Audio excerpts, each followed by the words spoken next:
तो उसके बाद द सोलर सिस्टम। तो the sun, 8 planet, satellite and some other celestial bodies known as asteroid and meteoroids. तो देखिए सोलर सिस्टम में सन आता है, ये 8 प्लैनेट्स आते हैं, सम अदर सेलेस्टियल बॉडीज़ आते हैं, उसके अलावा दूसरे सेलेस्टियल बॉडीज़ आते हैं जैसे कि एस्ट्रॉइड और मेट्रॉइड। तो उसके बाद नेक्स्ट पेज में हमें दिया है एक इमेज जिसमें ये सोलर सिस्टम को दिखाया है। इस सोलर सिस्टम के जितने भी प्लैनेट्स हैं उन सभी प्लैनेट्स के बारे में बताया, जैसे कि अर्थ है, वेनस है, मरकरी है, मार्स है, जुपिटर है, सैटर्न है और यूरेनस है, नेपच्यून है, ये सभी के बारे में बताया गया है। और यहाँ नीचे दिया गया है कि ये सब प्लैनेट के एक्सिस पर घूमने पर कितना समय लगता है, सन के अराउंड के घूमने में कितना समय लगता है, ये सभी जानकारी दी गई है। उसके बाद फ्रॉम द सोलर सिस्टम, यानी कि ये सब की जानकारी सोलर सिस्टम में दी गई। We often call it a solar family which sun as its head. तो ये मतलब sun, planet, celestial bodies, asteroid, meteoroid, उन सभी को मिलाकर हम क्या कहते हैं, उसे solar family.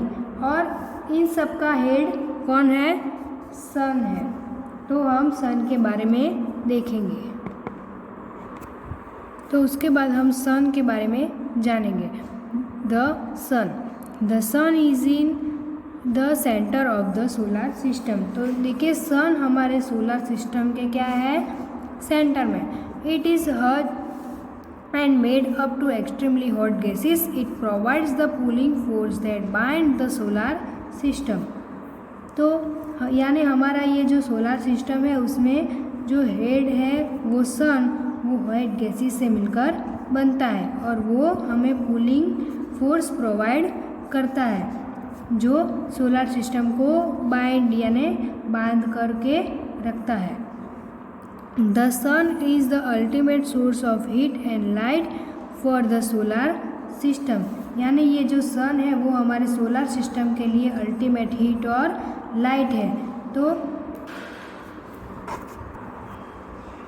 But that tremendous heat it is not felt so much by us because despite being our nearest star, it is far away from us. The sun is about 150 million kilometer away from the earth. तो हमारा ये सन है वो nearest star यानी बहुत ही नज़दीक है, लेकिन ये ट्रीमेंडस हीट है जो सन का वो हमें ज़्यादा फील नहीं होता है। उसका रीज़न ये है कि ये सन है वो अर्थ से 150 मिलियन किलोमीटर दूर है। तो इसके बाद हम प्लैनेट्स के बारे में जानेंगे। There are 8 planets in our solar system in order of their distance from the sun. They are Mercury, Venus, Earth, Mars, Jupiter, Saturn, Uranus और नेपच्यून। तो ये सोलर सिस्टम 8 प्लैनेट्स है। तो डिस्टेंस के अनुसार तो सन के सबसे नज़दीक है मरकरी। हमें ये आगे के पेज में ये फिगर में दिया था, सन के आगे एकदम नज़दीक कौन है, मरकरी। तो उसके बाद है वेनस, उसके बाद अर्थ, उसके बाद Jupiter, Saturn, Uranus and Neptune. तो ये सब सन के कोई नज़दीक कोई दूर थोड़े दूर ऐसे सब सन के पास नज़दीक है। इसके अलावा ये नीचे दी गई सीरीज़ को भी, ये वाली हमें दी गई है सीरीज़, वो भी हम याद कर सकते हैं। An easy way to memorise the name of the planets in order of their distance from the sun is, यानी my very efficient mother just served us nuts. ये क्या है, एक सीरीज़ है। तो एम यानी मरकरी, वेरी यानी Venus, इसके आगे फर्स्ट लेटर है ई यानी अर्थ, एम मदर यानी मार्स, जे यानी जुपिटर, सर्व यानी सैटर्न, यू यानी यूरेनस और एन यानी नेपच्यून।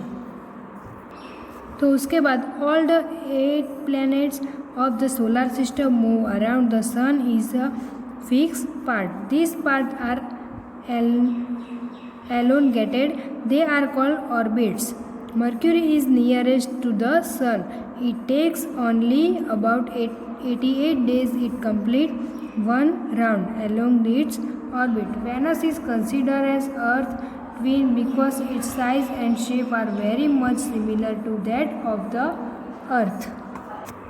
तो हमारे ये सारे 8 प्लैनेट्स है वो क्या है, फिक्स पाथ पर सन के चारों ओर क्या चक्कर लगाते हैं और इस पाथ को ऑब्जेक्ट्स ऑर्बिट्स कहते हैं. मरकरी वो सन से बहुत ही नियरेस्ट है और उनको चक्कर लगाने में ओनली क्या लगते हैं, 88 डेज लगते हैं. वेनस को अर्थ के ट्विन भी कहा जाता है. उसका रीज़न ये है कि उसकी साइज़ और शेप अर्थ से बहुत ही सिमिलर है.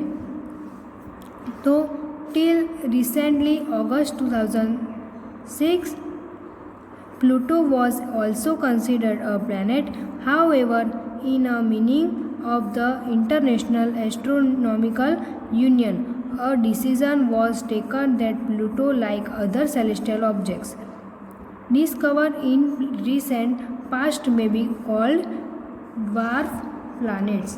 तो अगस्त 2006 तक प्लूटो भी एक क्या था, प्लैनेट समझ जाता था. लेकिन इंटरनेशनल एस्ट्रोनॉमिकल यूनियन की एक मीटिंग हुई तो उसमें डिसीजन लिया गया कि प्लूटो जो है वो दूसरे सेलेस्टियल ऑब्जेक्ट्स के अनुसार ड्वार्फ प्लैनेट है. तो उसके बाद हम अर्थ के बारे में जानेंगे. The earth is the third nearest planet to the sun. तो ये अर्थ है, ये थर्ड नियरेस्ट प्लैनेट है. In size it is the fifth largest planet. It is slightly flattened at the poles. That is why its shape is described as a geoid. Geoid means an earth-like shape. तो और इसकी size से बात करें तो ये fifth large planet है और पोल्स पर स्लाइटली यानी कि हल्का सा फ्लैट स्ट्रक्चर बनाता है. इसलिए उसका शेप में जो है उसको डिस्क्राइब किया जाता है. और उस जियोड में, तो जियोड का मीन्स है अर्थ लाइक शेप. उसके बाद condition favourable to support life are probably found only on the earth. The earth is neither too hot nor the cold. It has water and air which are very essential for our survival. तो probably यहाँ पर कहा गया है कि इसका मतलब ये है कि हमारी जानकारी नहीं है कि अर्थ पर किसी को जानकारी नहीं है कि अर्थ के अलावा दूसरी जगह पर लाइफ है या नहीं.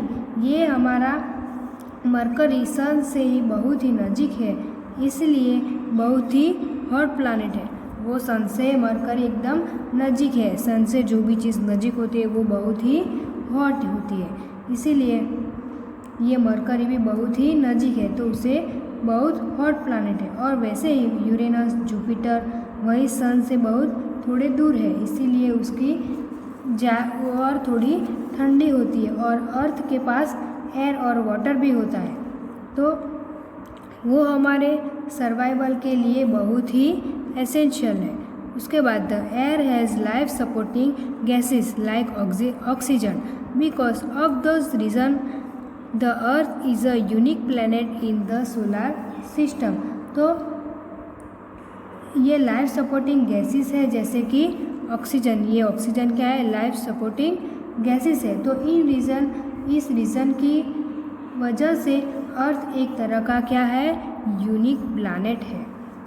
From the outer space, the Earth appears blue because its 2/3 surface is covered by water. It is therefore called a blue planet. तो आउटर स्पेस से देखने पर अर्थ देखने में ब्लू लगता है. कैसा लगता है, ब्लू. उसका रीज़न ये है कि 2/3 लैंड है, वो वाटर से कवर्ड है. उसका 2/3 लैंड वाटर से कवर है, इसीलिए इस प्लैनेट को क्या कहते हैं? Blue planet.